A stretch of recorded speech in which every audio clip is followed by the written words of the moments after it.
Quand l'homme de Dieu démarre la voiture, il part. Et quand il part, il nous laisse. Nous avons eu un petit problème technique pour vous qui nous suivez en vidéo. Nous venons de relancer et relancer. Voilà pourquoi vous allez constater un petit changement. Parce qu'il y a eu un problème technique. Voilà pourquoi vous nous revoyez pour une deuxième fois. Donc, suivez maintenant. C'est ici où le direct est en train de se passer.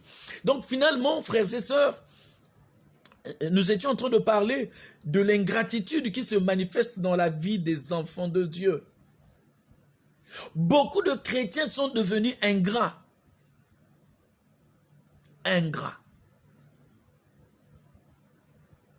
Et cette ingratitude fait de sorte que nous sommes incapables de dire à quelqu'un qui nous a fait du bien, merci.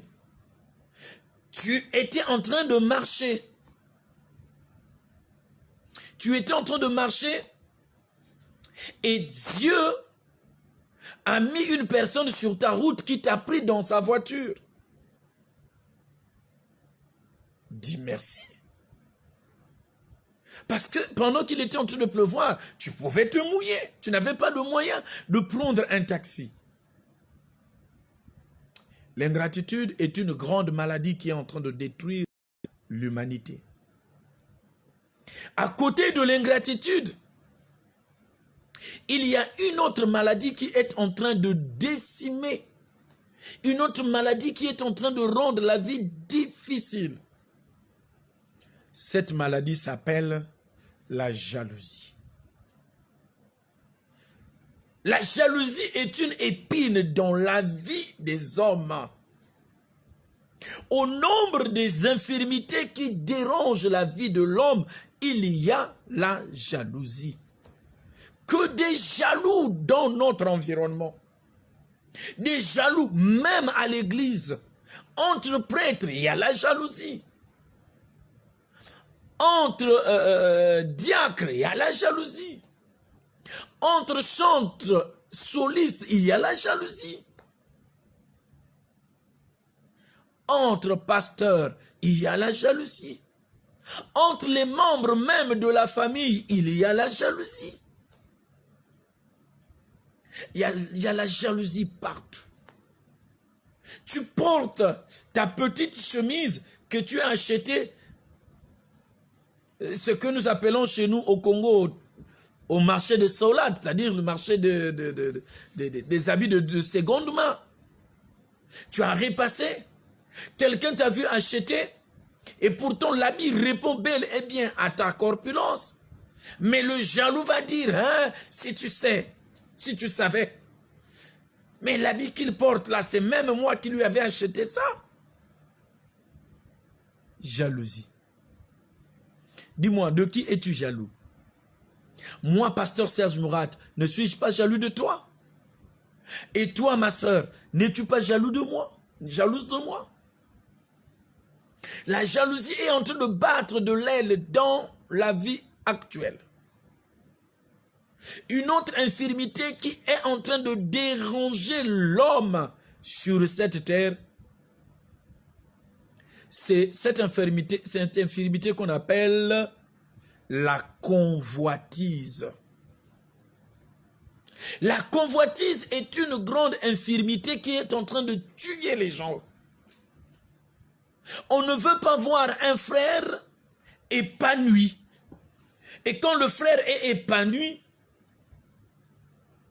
on le convoite. On cherche même à le tuer. Et oui.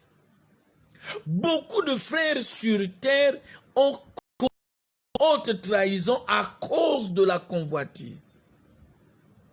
Une autre infirmité qui est en train de décimer et de détruire l'humanité s'appelle... Ah, mes amis, c'est très fort. Cette infirmité qui est en train de décimer le monde, tout comme les autres, toutes les autres infirmités que nous avons évoquées, s'appelle la médisance. que de la médisance dans l'église aujourd'hui, que de la médisance dans la société aujourd'hui. On boutique, on crée des histoires qui n'ont ni tête ni queue, on colle à un frère, on colle à une sœur. La médisance. Les fausses accusations.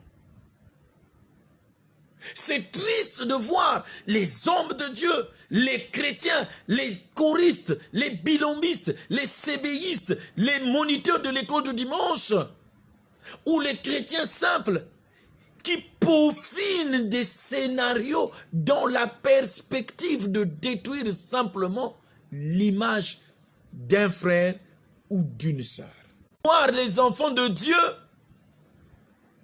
qui imaginent les choses à la place des autres dans le but simplement de salir le pasteur Mourad, dans le but de salir Marina, dans le but de salir Noélie. C'est l'objectif, les gens. On ne veut pas voir Junior épanoui. Et on monte des scénarios au nom de Junior pour que les gens voient Junior comme étant une mauvaise personne. Vous savez, aujourd'hui, ce qui fait que les serviteurs de Dieu ne fréquentent pratiquement plus les fidèles, et c'est simple. Quand un serviteur fréquente une sœur, fini. On colle une relation amoureuse entre eux. Quand une servante fréquente un homme, on colle une relation amoureuse entre eux. Et pourtant, la responsabilité pastorale nous oblige de rendre visite. Il y a une journée de visite pastorale dans les maisons des fidèles. Mais quand bien même le serviteur vient dans la perspective d'accomplir sa mission sacerdotale, les gens qui sont là commencent à fomenter des coups, commencent à dire des choses qui ne répondent pas à la réalité. Conclusion, les serviteurs de Dieu préfèrent faire profil bas pour éviter d'être salis. Il y a des gens qui suivent les prédications des hommes de Dieu. Ils ne prennent qu'une partie de la prédication et ils montent un scénario autour d'un extrait de prédication pour dire le pasteur Mourad a dit ceci contre un tel, contre telle autorité peut-être, qu'elle soit autorité politique, militaire ou ecclésiale. Cette entreprise, tu es infidèle. Tu es vraiment infidèle. Aujourd'hui, Dieu nous rappelle que la moisson est grande, mais il y a peu d'ouvriers. Mais pourquoi il y a peu d'ouvriers? Parce que les gens voient ce que gagnent les serviteurs de Dieu, leur prise en charge n'est pas conforme et surtout il y a trop de restrictions. Tu ne peux pas faire ceci parce que tu es pasteur, tu ne peux pas faire ceci parce que tu es missionnaire, tu ne peux pas faire ceci parce que tu es évangéliste. Trop de restrictions, les gens pensent que non. Même si j'ai la vocation de servir, non, je préfère être frère dans l'église, infidèle. L'infidélité se manifeste aussi dans la relation amoureuse. Quand, dans un couple, monsieur n'arrive pas à honorer les engagements qu'il a pris dans la vie de sa femme, tels que la rendre heureuse, tu es infidèle. Quand madame n'arrive pas à rendre monsieur heureux pendant leur vie terrestre, madame est infidèle envers son mari. Associé à cela, l'infidélité sexuelle, l'infidélité économique. Parce qu'il y a des hommes qui ne montrent jamais leur salaire à leurs femmes. Il y a des femmes qui ont bâti des maisons dans le dos de leur mari et le mari n'est pas au courant. Il y a des femmes qui gèrent des voitures, des taxis, donc des voitures de transport public. Le mari n'est pas au courant. Du tout. Il y a des femmes qui ont des enfants dans les foyers. Mais le partenaire en face n'est pas au courant. Il y a des hommes qui sont mariés, mais des femmes mariées, mais qui ne vivent pas véritablement leur vie sexuelle, mais qui plutôt sont attachés plus à la masturbation qu'à leur épouse ou époux. C'est une honte. Et c'est une infirmité qui est en train de détruire l'humanité. Honte à toi, mon frère. Honte à moi. Tu me dis, enfant de Dieu, mais suis encore dans ces infirmités. Au nombre des infirmités spirituelles, nous citons les envoûtements, les blocages, les maladies physiques, mais aussi spirituelles. Oui, toutes ces maladies se présentent en nous comme étant des choses qui nous empêchent de voir la gloire de Dieu. Et donc, par conséquent, nous devenons comment? Esclaves. Dans le texte que nous avons lu, frères et sœurs, l'évangéliste Luc nous rapporte l'histoire d'une femme qui était malade pendant 18 ans. Et pendant 18 ans, cette femme a souffert de cette maladie pour laquelle elle n'avait pas pu trouver de solution. Tout comme toi, ça fait 5 ans, ça fait peut-être 10 ans, ça fait peut-être 20 ans que tu es avec ton époux. Tu n'arrives pas à le ramener à l'ordre pour qu'il serve Dieu en esprit et en vérité. Ton mari a même pris le soin d'aller doter une autre femme.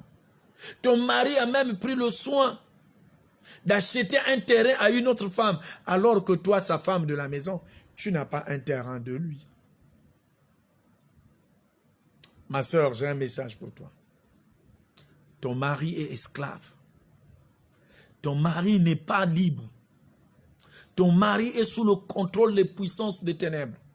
Dieu lui-même nous dit dans sa parole qu'il a béni l'homme et la femme et il a dit « Multipliez-vous et remplissez la terre ». D'où vient-il que toi, depuis que tu as trouvé l'homme de ta vie, la femme de ta vie, jusqu'à présent, ça fait 5, 6, 7, 10 ans, vous n'arrivez pas à avoir des enfants?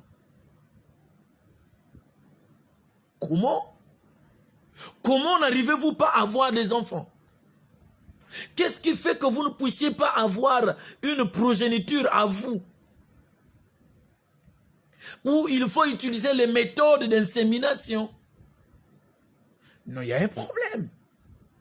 Il y a un problème. Un pasteur, le pasteur Jacques Klepko, quand il était venu pour sa première campagne au Congo, il est le roi des rois, le Seigneur des seigneurs, son nom est Jésus.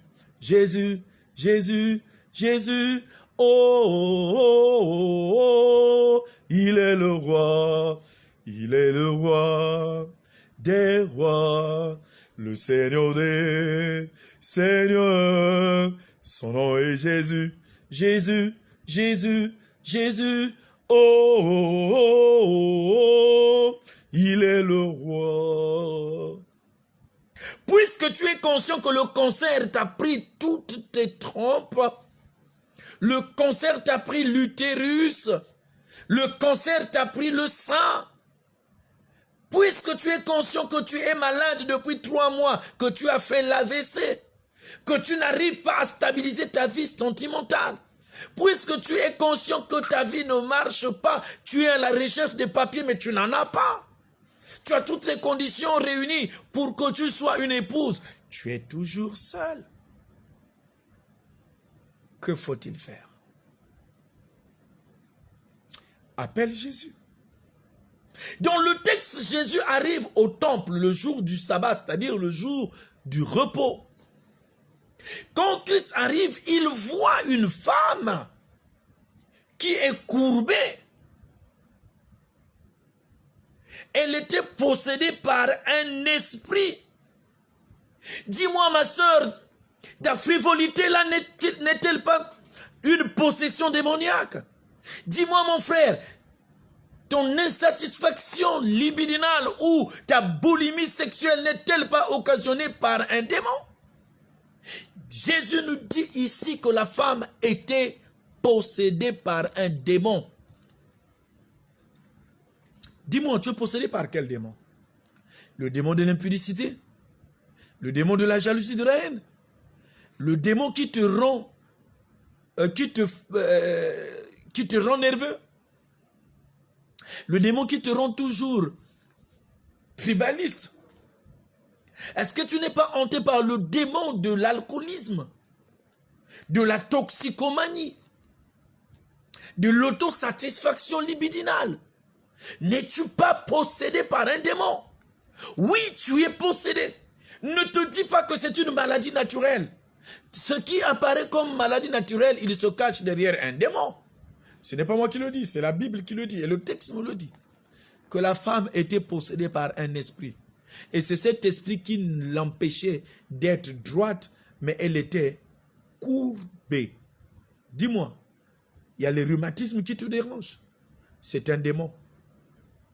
Aujourd'hui, nous allons déclarer ta délivrance au nom de Jésus. Tu as un problème au niveau des reins. C'est un démon. Nous allons déclarer ta délivrance au nom de Jésus. Tu as un problème au niveau des tes nerfs. Ta tension est difficile. Tu fais de l'hypo et de l'hyper. Donc tu es sur les deux extrémités. Tu fais une pique de tension chaque fois. C'est un démon qui vient t'envoûter. C'est un démon qui a possédé ton corps. Tu es incapable d'atteindre les projets que tu t'établis. C'est un esprit de retardement. Et cet esprit de retardement, c'est cet esprit qui avait pris possession du corps de Sambala, de Tobija et de Greshem. Mon ami, tu es possédé. Ne te dis pas que c'est une maladie normale. C'est un esprit. Et Jésus, sachant que la femme souffrait depuis 18 ans, elle était courbée et qu'elle n'avait pas de force pour se redresser, Jésus lui adressa la parole. Et c'est ça ce qui est important. Notre texte de partage se trouve dans Luc chapitre 13, du verset 10 au verset 16. Au verset 13, autant pour moi. Pas 16, mais au verset 13. Jésus lui dit, « Femme, tu es délivrée de ton infirmité. » Alléluia. Maintenant, la voix de l'Éternel se fait entendre dans ta vie. Toi qui souffres de la tension, maintenant Jésus te dit, femme, mon fils, homme, serviteur, tu es délivré de ta maladie. Cette maladie qui porte le nom de chômage, cette maladie qui porte le nom de l'hémiplégie, cette maladie qui porte le nom de blocage, cette maladie qui fait de sorte que toi, il y a une odeur bizarre, nauséabonde, qui fait fuir les hommes. Aujourd'hui, Dieu te dit, tu es délivré de ta maladie. Est-ce que tu peux dire Alléluia? Tu es délivré de ta maladie. Tu es délivré des blocages, les papiers que tu ne fais qu'entrer. Tu n'as toujours pas de suite. Maintenant, au nom de Jésus, je déclare que tes papiers vont sortir maintenant et tu dois avoir le titre de séjour que tu recherches au nom de Jésus. Je déclare maintenant que le mal de tête qui te dérange depuis des décennies, ce mal de tête se tait maintenant au nom de Jésus.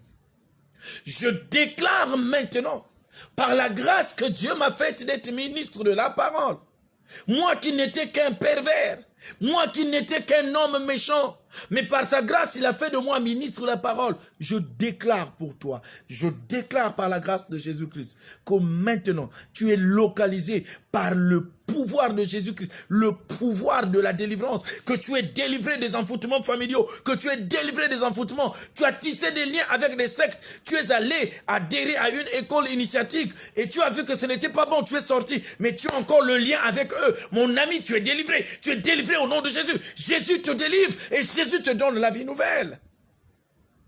C'est le Jésus de la croix. Je te parle du Dieu Tout-Puissant. Je ne te parle pas du Dieu qu'on a dessiné. Un Dieu qui est incapable de répondre à ta prière. Un Dieu qui a des yeux mais il ne voit pas. Parce que ses yeux ne sont qu'un dessin. C'est l'œuvre d'un potier. Mais moi je suis en train de te parler de la délivrance du Dieu omnipotent, omniprésent, omniscient.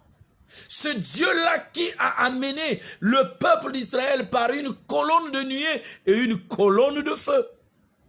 La colonne de feu dans ta vie, mon ami, va t'apporter la lumière et va créer une scission entre toi et tes ennemis qui ne te verront plus.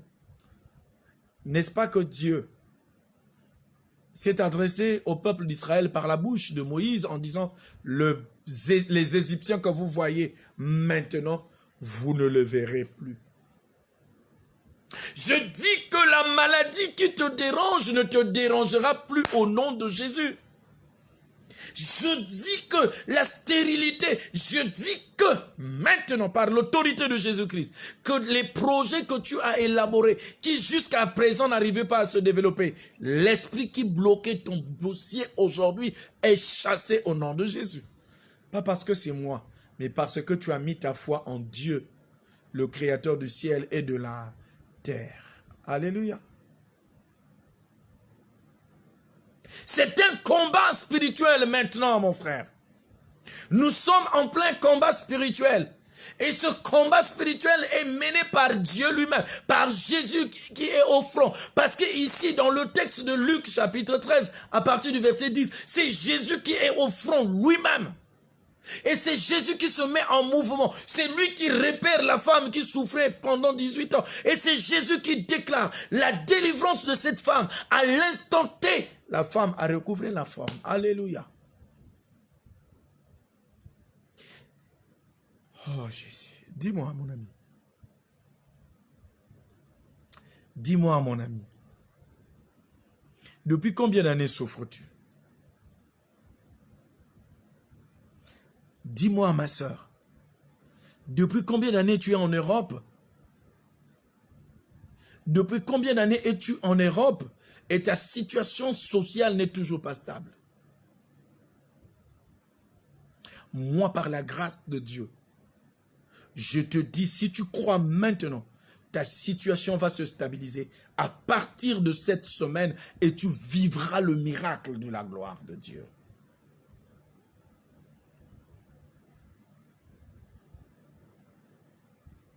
Il n'y a personne qui soit comme Jésus. Toi qui es attaché à un péché, ce péché n'arrive pas à t'abandonner.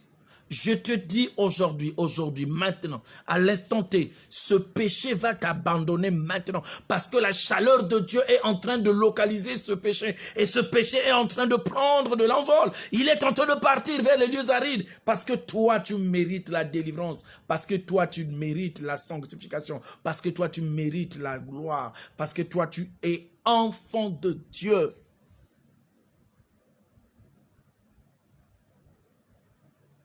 Il n'y a personne qui est comme Jésus.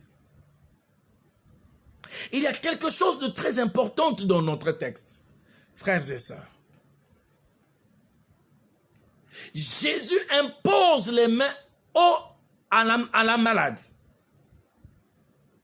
C'est le pouvoir de l'imposition des mains. Jésus a imposé les mains à cette femme souffrant de la maladie. Pendant 18 ans, je sais que vous êtes disséminés à travers le monde et que ma main ne peut pas vous toucher tous.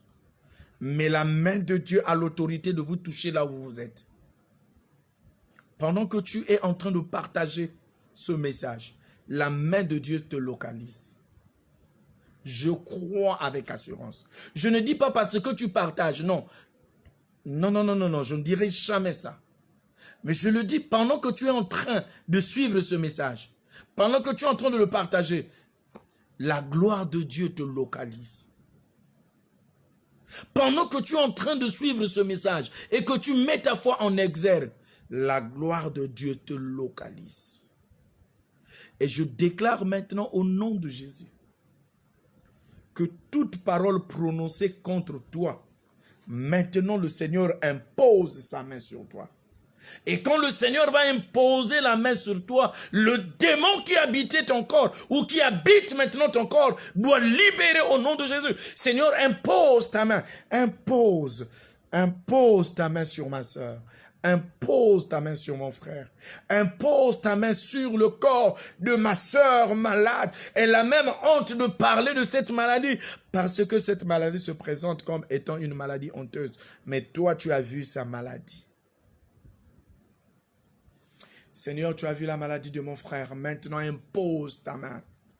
Jésus, impose Jésus, s'il te plaît. Impose ta main sur le dossier de l'emploi, sur le dossier du contrat, sur le dossier des études de mon frère. Impose ta main. Mon ami, quand Jésus a imposé la main, la Bible nous le dit. Aussitôt, la femme se redressa. Toi aussi, tu vas te redresser. Le redressement, c'est la réponse à ce que tu as déposé comme dossier, un dossier d'emploi. La réponse que tu recevras aujourd'hui, tu seras surpris. Le démon qui te hantait, la femme de nuit qui te visitait, l'homme de nuit qui te visitait, la nourriture de nuit que tu mangeais, les voyages de nuit que tu faisais, tu seras surpris de constater que c'est désormais un passé pour toi. Tu as même peur de dormir parce que la nuit, tu vis des combats extraordinaires. À partir d'aujourd'hui, tu vas dormir et plus jamais ce démon ne va te hanter parce que Jésus a imposé ta main sur ta vie. Ta vie maintenant a été bénie par Jésus. Quand Jésus impose la main, c'est pour bénir. Et la bénédiction de Jésus ne se fait suivre d'aucun regret. Alléluia. Tu te masturbais. Je te donne tout le mois. Tout le mois. Tu seras surpris. À partir du mois prochain que tu es incapable de te masturber. Parce que Dieu t'a localisé. Ça fait un bon bout de temps. Tu as un problème de stabilité sentimentale. Je te donne jusqu'à la fin de cette année. Tu verras la gloire de Dieu dans ta vie. Tu trouveras l'âme qui va t'accompagner. Et merci de témoigner la gloire de Dieu dans ta vie.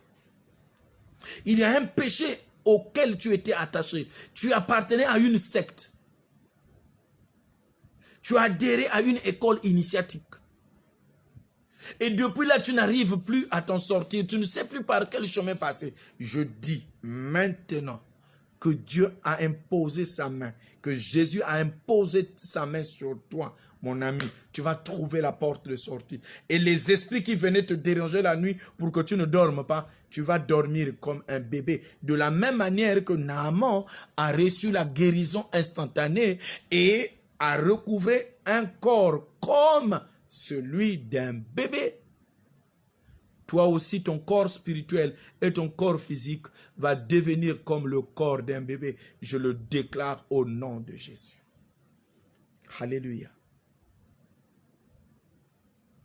La femme, une fois guérie, a posé un acte que bon nombre d'entre nous ont l'habitude de négliger. Nous avons dit tout au début, l'ingratitude se présente comme étant un véritable poison dans la vie des enfants de Dieu.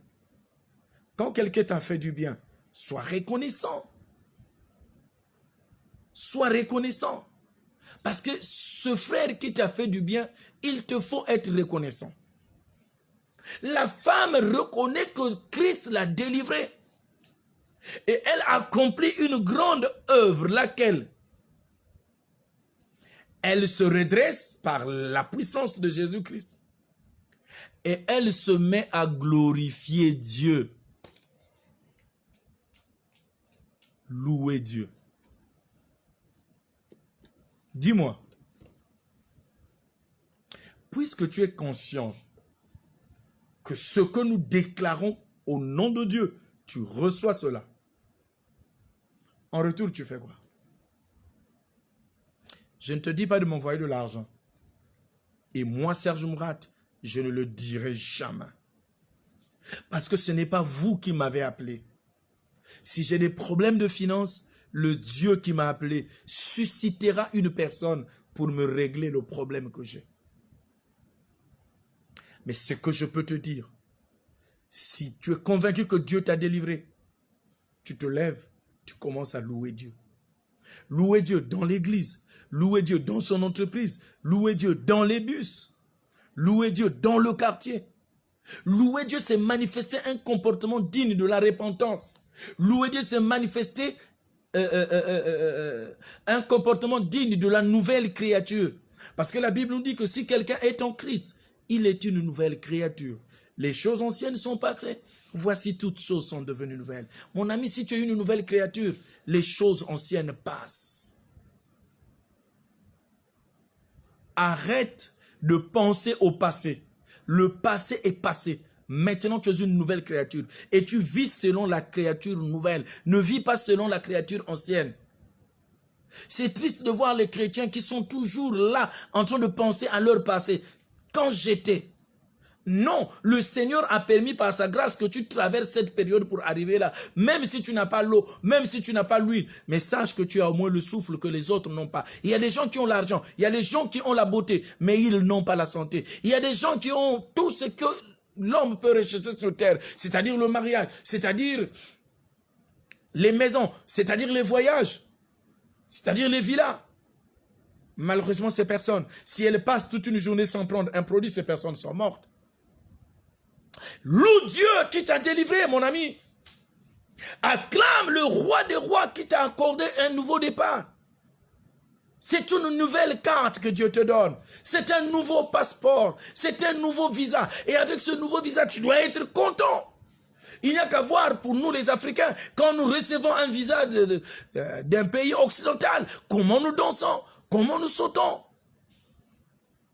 Dieu vient de te donner un nouveau visa. Le nouveau visa s'appelle la santé. Le nouveau visa s'appelle l'élévation. Le nouveau visa s'appelle la nouvelle naissance.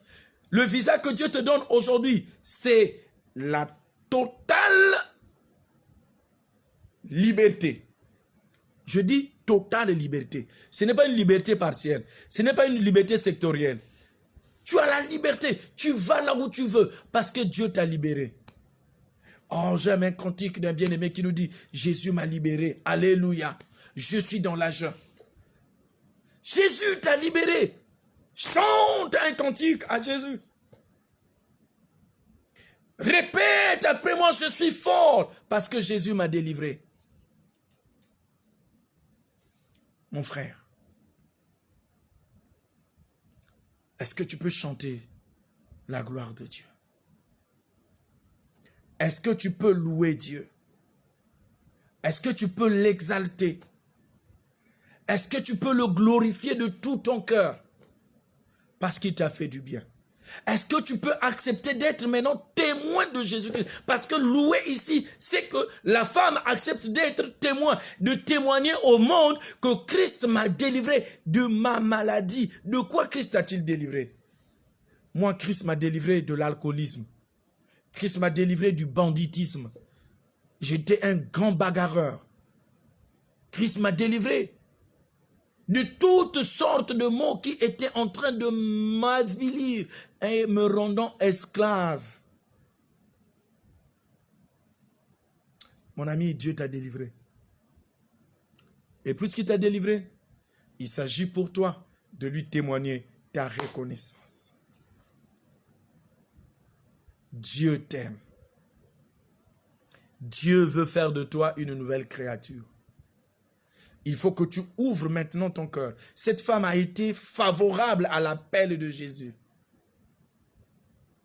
Nous avons un cantique que nous chantons. Jésus t'aime, Jésus t'aime, Jésus t'aime aujourd'hui, malgré ta misère extrême, aujourd'hui viens à lui. Il t'appelle, il t'appelle, il t'appelle aujourd'hui. Jésus t'appelle aujourd'hui. Jésus t'appelle. Ne te dis pas, je vais faire cela demain. Ne te dis pas, je le ferai quand je vais finir mon travail. Non, c'est maintenant que tu es à ton bureau. C'est maintenant que tu es en train de suivre. Que tu dises juste après moi, Seigneur, je t'accepte dans ma vie, délivre-moi. Tu reçois ta délivrance. Ne renvoie pas ta délivrance pour demain, mon ami. On te dit, c'est maintenant qu'on est en train de recruter. Donne seulement ton nom, on recrute. Tu dis, je vais d'abord prendre mon livret et je reviendrai donner. Mon ami, quand tu reviendras, la porte sera fermée. Je te dis, Jésus t'aime et il veut te délivrer maintenant. Puisque tu es là, prêt, ouvre seulement ton cœur. Répète, Jésus, je t'ouvre mon cœur, délivre-moi. La femme a dit, le texte ne le rapporte pas, mais la femme a ouvert son cœur, a accepté la délivrance que Christ lui a donnée.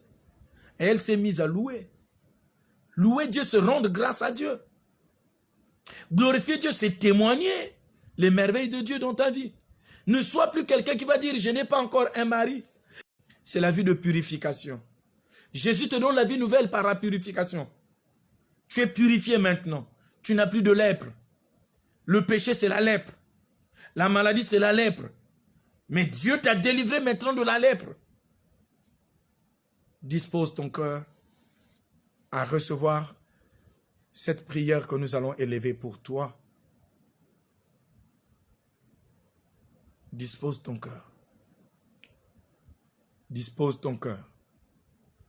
Dispose ton cœur. Dispose ton cœur. Dispose ton cœur.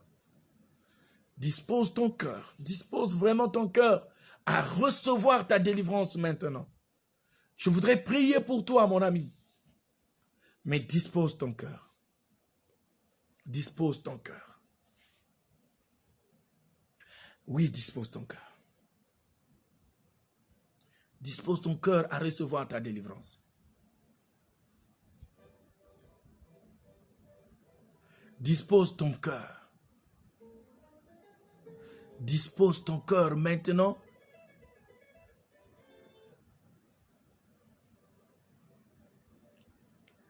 Dispose ton cœur.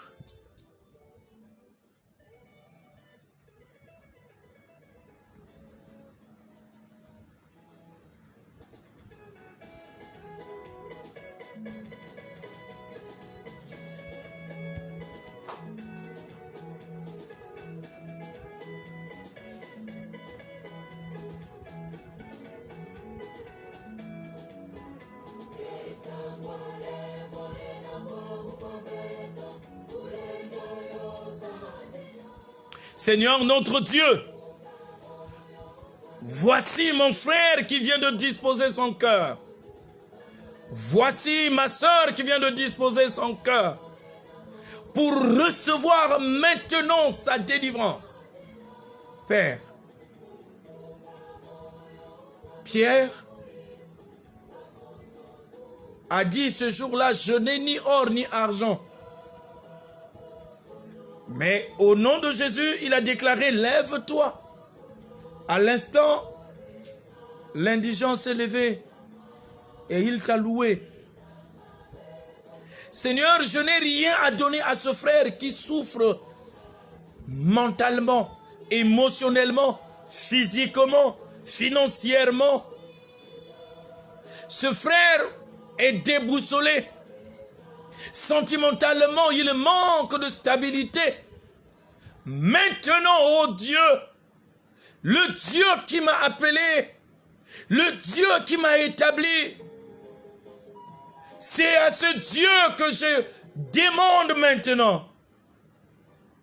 Viens Seigneur, viens Seigneur, viens Seigneur, viens Seigneur, viens Seigneur, viens Jésus, Oh Jésus, viens maintenant et agis puissamment dans la vie de mon frère, que son dossier qui était bloqué, dans la vie de ma soeur, que Seigneur, la stérilité secondaire, oh Seigneur, que cette stérilité se taise maintenant, que cette sœur soit localisée par l'esprit de la progéniture. Seigneur, s'il te plaît. Seigneur, s'il te plaît. Comment le monde croira-t-il si toi, tu ne fais pas accompagner la parole que nous enseignons par des signes, par des prodiges? Non, Jésus. Non, Jésus. Agis puissamment dans la vie de ma sœur.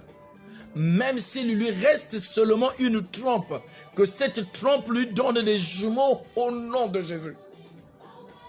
Même si mon frère souffre de l'azospermie, même si mon frère souffre de l'azospermie, Jésus, même si mon frère souffre de l'azospermie, je déclare maintenant que le changement dans sa vie intervienne et qu'il obtienne des enfants dans cette année nouvelle et que le frère chante Alléluia.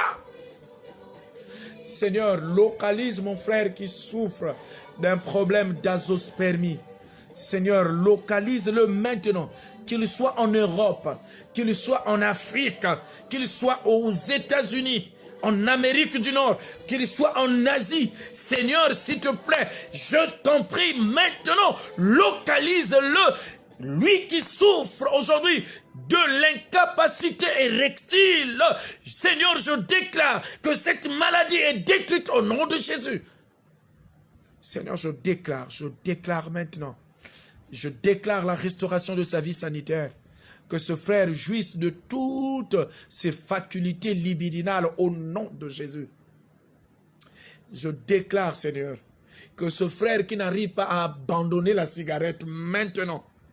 Seigneur, que ce frère qui n'arrive pas à abandonner l'alcoolisme maintenant, que ce frère qui se drogue pour commencer à travailler, il doit se droguer. Maintenant, nous détruisons tout esprit de drogue dans la vie de ce frère au nom puissant de Jésus.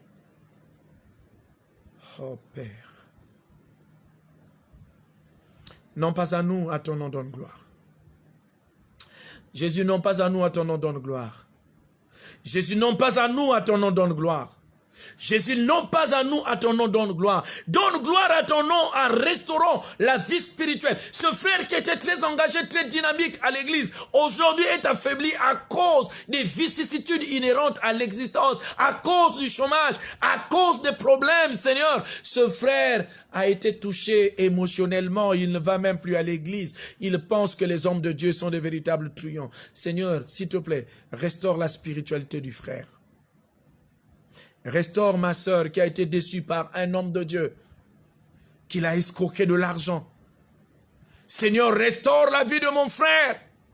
Restaure la vie de ma sœur qui a été abusée par un homme de Dieu. Seigneur, s'il te plaît, restaure la vie de ta servante, qu'elle revienne à une vie nouvelle, que son attachement à toi soit inconditionnel. Oh Dieu de mon salut, localise ma sœur là où elle se trouve, que son cœur qui a des blessures reçoivent la guérison maintenant, parce que ces blessures sont une sorte d'esclavage. Jésus, Jésus-Christ, fils de David, aie pitié de ma sœur, aie pitié de moi, pasteur, aie pitié de ma sœur évangéliste, aie pitié de ma sœur diacre, de mon frère du protocole. Aie pitié de toutes les personnes qui reçoivent ce message maintenant. Ces personnes veulent vivre maintenant en promiscuité avec toi. Oh Père, que la maladie ne soit pas un obstacle à l'accomplissement de ton ministère. Accorde-nous la guérison, accorde-nous la délivrance totale et totalisante, afin que nous soyons la tête et non la queue. Seigneur, nous prions au nom de Jésus. Père, aie pitié de nous. Père, aie pitié de nous. Seigneur, aie pitié de nous et exauce notre prière. Sans toi, nous ne pouvons rien. Avec toi, nous ferons les exploits. et nous écraserons la tête de l'ennemi. Parce que toi, tu es le Dieu de notre salut. Seigneur, à qui d'autre irions-nous? Toi, tu as les paroles de vie. C'est auprès de toi, le Dieu de la vie véritable, le Dieu qui nous donne un salut holistique, le Dieu du salut présent et futur. Tu es le Dieu qui nous donne la vie nouvelle. Beaucoup de personnes souffrent des maladies comme la tension, l'hyper ou l'hypo, comme la Covid. Donne sagesse et intelligence à l'équipe médicale afin qu'ils trouvent l'anecdote appropriée pour apporter des réponses à cette situation pernicieuse dans laquelle se trouve le monde. Tu es Dieu et tu restes Dieu. Merci de délivrer ma soeur, mon frère, de cette relation intime nocturne, de ces voyages nocturnes, de tout ce qui fait de sorte qu'une puanteur terrible pétrifie, ô Seigneur, la vie de mon bien-aimé. Il vient à toi tel qu'il est et il compte sur toi, Seigneur, le rocher de son salut. Non pas à nous, à ton nom de gloire. Américains, asiatiques, chacun travaille à sa manière pour l'édification du corps de Christ. Merci Seigneur de soutenir, de bénir les hommes de Dieu. Merci Seigneur de donner une bonne santé à nous tous. Merci Seigneur de nous donner une nuit paisible. Merci Seigneur de nous donner une journée bénie de toi. Merci Seigneur de mettre une cohorte angélique autour de nous pour nous protéger de jour comme de nuit. Merci de faire éclater ta gloire dans notre vie, car tu es le Dieu en qui nous avons mis la foi. Au nom du Père, du Fils et du Saint-Esprit. Bénis mon frère, bénis ma sœur qui travaille dans l'œuvre de Christ. Nous voulons, Seigneur, avoir des places auprès de toi et nous comptons sur ta grâce, car elle est infinie. C'est au nom précieux de Jésus-Christ que nous avons dit la présente prière avec les actions de grâce. Que la grâce de Dieu notre Père, qui a ressuscité Christ d'entre les morts, ressuscite votre vie et qu'il vous accorde la totale délivrance de tout esprit de servitude spirituelle et physique, dès maintenant et à jamais, au nom de Jésus. Amen. Voilà, bien-aimés dans le Seigneur, nous sommes arrivés au terme de ce moment cultuel. C'est vrai, la connexion nous a fait... nous a joué un faux bond, mais le plus important, c'est que nous sommes arrivés à la fin de notre culte, et c'est ça ce qui est glorieux par la grâce de Dieu. Continuez à prier pour nous, afin que le Seigneur nous accorde une santé de fer. Nous aussi, nous prions pour vous, et sachez que vous comptez beaucoup pour nous, parce que si vous n'êtes pas là, cette œuvre ne pourra pas s'accomplir selon la vision de Dieu. Dieu vous aime, et Dieu veut votre bonheur. Merci de prier pour le pasteur Serge Morat. Merci de prier pour la sœur Sorel, parce qu'elle consacre son temps.